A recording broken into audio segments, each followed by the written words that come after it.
Hello and welcome to the road to the G20. This is where we take a close look at the issues being discussed by various working groups ahead of the summit. That's in November this year. So far, it's been an interesting road full of twists and turns. Our president has been to the White House to restore relations, as you know. New tariffs have been, we're seeing emotions run high in some countries, and there are the various positions on climate change as well, which has made things difficult. Now, added to this, there are new policy decisions that need to be taken as well, including artificial intelligence. Like Bitcoin, there is very little regulation in some countries. Well, joining us to discuss this is the head of legal at Prem Incorporated, Monisha Prem, and also Greg Serandos, who's the co-founder of the African Academy of Artificial Intelligence. Welcome to both of you. Thank you. Monisha, let's start with you. How regulated is AI in South Africa? So, Ray, we don't have one single legislation, well, as yet, and possibly not in the future. We are unsure. What we do have is our existing legislation, which at this stage adequately covers some of the risks that is posed by artificial intelligence and machine learning. Yeah. Greg, I want to come to you now, just to get your insight on artificial intelligence. Where are we with AI? How advanced is it? And most importantly, is it a threat on any level? I think there's two acronyms we need to keep in mind: ASI and AGI. AGI is artificial general intelligence. If you ask 20 AI experts what that means, you get 20 different answers. For me, it's singularity. That means the machines are smarter than us. I believe we hit that last week with the new release of Grok, and Elon Musk talking about how it's smarter. It's PhD level intelligence. ASI is the next step, and we get integrated AI into IoT devices and robotics and these other things. And this is when AI can kind of really spin out of control. And for me, that's the real threat. So that's a threat. I mean, Monisha, if you're looking at the G20, what's happening, these countries are getting together in November. South Africa, as you've said, doesn't seem to be sort of quick off the blocks when it comes to this. Are we looking at countries actually talking to each other already and saying perhaps we need to get together and come up with a unified stance? So I think certainly there has been global cohesion in terms of AI.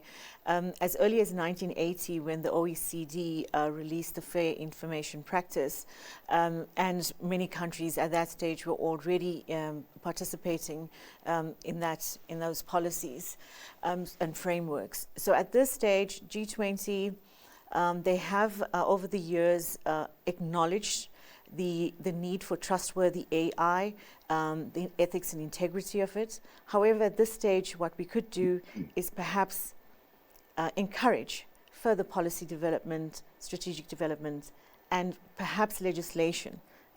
Legislation may and may not work in certain economies. The finance track of the G20, they've been talking about this. They've got together, they've had their latest meeting. They've been talking about this. What should they be saying to each other? Because the countries are already saying, okay, November's coming, we'll get policy together, but what should they be saying? There's two aspects. There's obviously risk mitigation, which historically has taken a risk management approach. The trend now is also co-regulation, which I think is great and could work for our economy, which encourages innovation, where we can make funding available, encourage our entrepreneurs, because it's a large part of our GDP, to create innovation as part of economic growth. But at the same time, economies may then look at either enhancing existing regulation, which we've done previously in terms of social media and other digitalization, and or then releasing specific AI legislation, nothing as massive as the EU AI Act, but perhaps mirroring that to some extent. Yeah. Greg, I want to bring you into the conversation as well, because when you're looking at AI, and I think one of the most commonly asked questions is, will it become self-aware? Is it going to become sort of take over the world kind of doomsday stuff? It sounds very sort of science fiction, but is there anything there? What makes human beings unique is that we make the tools that make tools. And with AI, it can make tools that make tools that make tools. And if we don't put the guardrails in place, this thing very well could spin out of control. when I think about self-awareness, I think will it become human-like? And the answer, I don't think it will, because human beings learn from in a very different way than the AI models do. Yeah, it's interesting because you have the situation now where you look at cybersecurity as well, and questions about that, because you're seeing cyber attacks and things are getting, I think, cleverer and cleverer, and it's a major concern. Very much so. And another point is that as the digital economy grows, so do the cyber threats, as the number of targets also grows. But you also have the other thing I think you're thinking about is we have autonomous cyber attacks and we have autonomous cyber defenses. And where does that leave us? Yeah, we see that's the thing as well. And then, Monisha, if you look at some countries, I mean, some countries are trying their best to regulate this. Other countries aren't. Are you a little bit scared of maybe having rogue nations who do their own thing? Because, you know, this is the thing about the G20. It's a great opportunity to get together and formulate these laws, but there are those who don't want to play ball. As I say, it's, you know, one brush does not paint all. It really depends on the economy, their culture. Africa, for example, we have a strong affiliation to our rights and where we stand as human beings, and that's what we protect first and foremost. I'm not saying that we are not focused on economic growth, etc., but that's perhaps where we're starting with our strategic documentation. So perhaps existing regulation with a strong strategic guideline from governments and states. Not every country requires its own standalone legislation. But in terms of rogue countries, you could never tell. I mean, how do we predict that? Certainly. Yeah. I suppose, Greg, you see that often. There are cyber attacks, and there seems to be that the technology is getting better and better. Where are we with the curve of artificial intelligence? Because I chat to my phone very often, but it seems very rudimentary and simple. I'm reminded of the Ernest Hemingway quote, how did you become bankrupt? And he says, well, it was slow at first and all at once. And I think we're at the slow. We're still at the slow at first phase, and this thing is going to take off. And that's why, and I think Monisha would agree, human oversight from a regulatory point of view and from a policy point of view within companies and organizations is super important. Yeah, but Monisha, aren't there problems with policy? Because sometimes you don't want censorship. We're the last people who want censorship. I mean, perhaps we have to have something, there's a middle ground, some laws that govern so that say children are protected, but stop. You're right.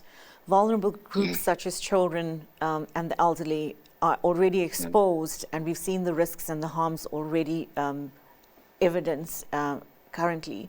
I think policy, yes. Definitely guidelines, strategy, creation of hubs, providing opportunities for AI developers to come forward, to declare verification like Malaysia. Those sort of initiatives will work perhaps a little better in this instance where innovation must take the strongest point, the stand in terms of where we're heading with AI, and then regulation. Then it's a co-regulation with those strategic initiatives of encouraging artificial intelligence within innovation, in terms of innovation. So what I'm saying is that I think first and foremost we must encourage innovation because of the economic growth opportunities for countries, and then co-regulate that. As you say, for vulnerable groups and prohibited activities in terms of AI. Greg, maybe you want to add to that, because I could hear you in the background going, yes, maybe. But where do we end, or where do we start with regulation?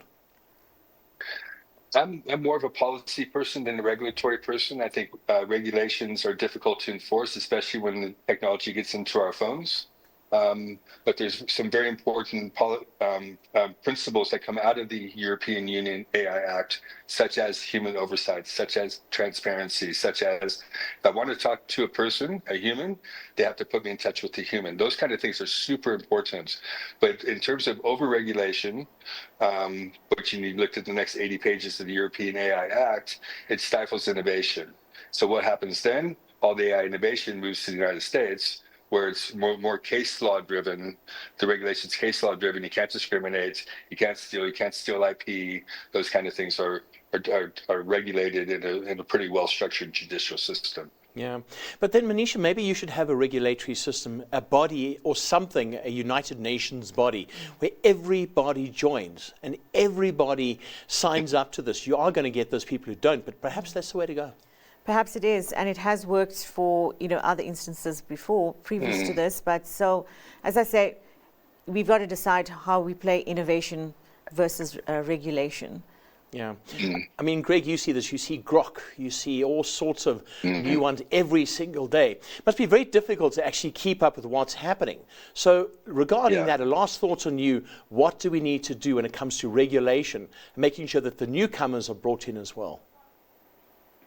Well, I think it's very hard because these nations and these companies are competing against each other. They're not aligned. So when we had the nuclear, well, we're still in a nuclear age, but the guardrails were put in place through mutually assured destruction. I don't think we really have that with AI. And also the United States government and European governments weren't at all involved in AI development, which is completely different from all the other major innovations over the last 100 years. So I think it's going to be very difficult. Sure. To get alignment and agreement amongst the nations. Yeah, I think this is a discussion that can continue and continue and can continue. Yes. Many thanks to legal experts at Prem Incorporated. Monisha Prem, thank you so much. Also to Greg Serandos, co-founder of the African Academy of Artificial Intelligence. It's a new frontier and the future of AI is wide open. The July Finance Track meeting has seen debate on AI. Follow Business Day TV on our social media as we continue the conversation. We'll make sure that we bring you the latest developments regarding AI. Until next time.